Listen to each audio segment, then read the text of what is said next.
guys, welcome back to my page. And yes, I've got my Bible out, so that means the birth of Christ continues today. Now what I'm doing is that I'm going to be talking about the three wise men, but I'm going to be breaking it up into two parts because there's two separate parts that I want to go in depth with. The first thing I want to go in depth with, I am reading from Matthew chapter 2, and I'm starting at verse 1, and I am going to go all the way down to verse 8. The verse will be down below here somewhere. Matthew 2:1 says, after Jesus was born in Bethlehem in Judah, during the time of King Herod, ooh, I don't like that name, from the east came to Jerusalem and asked, where is the one who has been born King of the Jews? We saw his star when it rose and have come to worship him. When King Herod heard about this, he was disturbed, and all of Jerusalem with him. When he had called together all the people's chief priests and teachers of the law, he asked where the Messiah was to be born. In Bethlehem in Judah, they replied, for this is what the prophet has written. But you, Bethlehem, in the land of Judah, are by no means least among the rulers of Judah. For out of you will come a ruler who will shepherd my people Israel.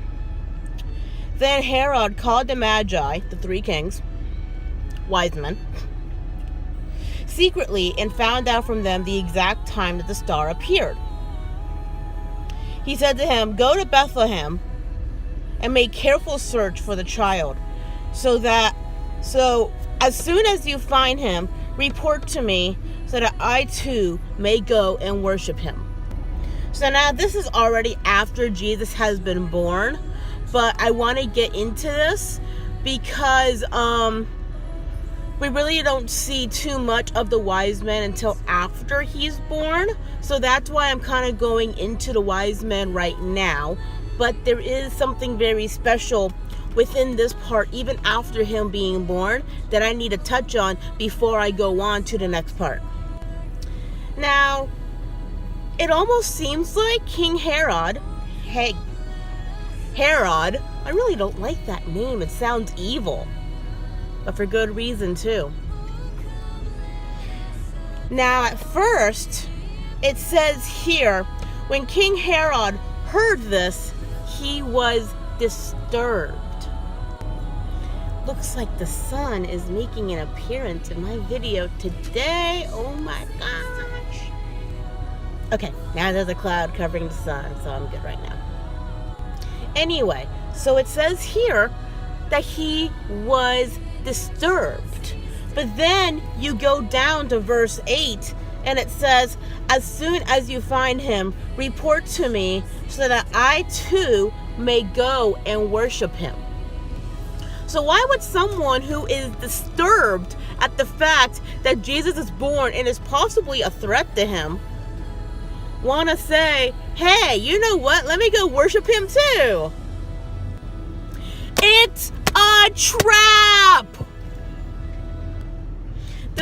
This baby who was born to be king of the Jews, and this king is just like, oh my gosh, my job right now is at a threat, because if he's king of Jews and this is prophecy, then I'm gonna be booted out of here. So now this is almost like a classic tale of like someone getting like a higher promotion, and then like the person that's left down below is feeling like super jealous. But I do have to say, it's kind of funny because this king, you know, he's probably been king and ruler for many years, is jealous and envious and scared of a baby. Of a baby. Now granted, logically here, that makes no sense. Why would someone be so scared of a baby taking their place? But he had the revelation of who this particular baby was. He had that revelation, knowing that this was prophecy and knowing that this baby was going to be king of the Jews. So it's amazing when you think about it. Everyone is getting this revelation, and it's like, that's something only God can do. So now the wise men are kind of not understanding this at the moment. They understand who Jesus is. They want to go and travel, and they want to go and worship him. And then the king is telling them, hey, when you find them, let me know, because I want to go over there and worship him too.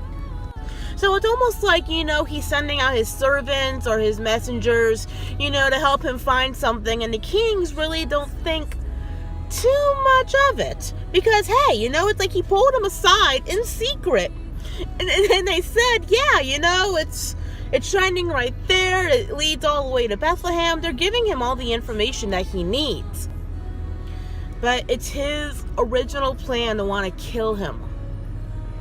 And yikes, just I can't really imagine what was really going through the king's head at that point. So, I will go on just a tad bit, and this is now talking about the three kings, where it says, after they heard the king, they went on their way, and the star that they had seen when it rose went ahead of them until it stopped over the place where the child was. So now they're there. But now, we need to stop right there for a moment. This wasn't some sort of couple of hours or anything. No.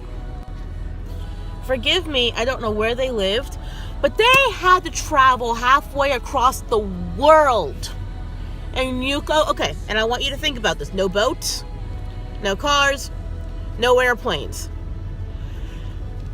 Think about this. And what's the most iconic thing for the three wise men? Riding on camels. It took them 2 years, probably more, by camelback to get all the way over to where that star was so that they could worship Jesus. He was probably already 2 at this point. So now I'm going to skip a few more verses, and I'm going to go to verse 12.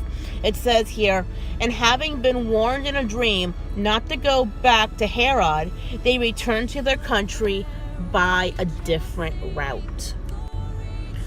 So I don't know how the king probably figured that out, but he did. And the three wise men had nothing to do with the fact that, they went back to the king, nothing like that. No, because they obeyed the Lord. And they said, okay, you know what? We're going to go back this way. We're going to get back to our country safely. We don't have to interfere with the king. Actually, to be honest with y'all, I think I just covered both parts that I wanted to cover in this one video. So as of right now, we have him already being born, but I'm gonna jump back to before he was born, my next video about his birth. But I had to make note of that just because it does kind of mix itself in there.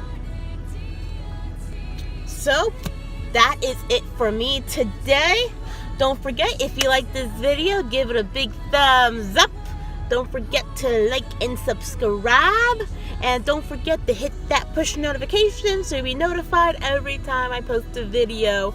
And I have been so overwhelmed with gratitude of a lot of feedback I've gotten. Thank you guys so much. Y'all are really the reason why God wants me to do this, because I appreciate the fact that you guys want to learn more about God, and especially around this Christmas time, wanting to learn more about who this Jesus is, that we worship, and the reason why we have Christmas every year. Okay, guys, that is it for me. My name is Shannon. I am signing out for today. I love you all. God bless you, and I will see you tomorrow.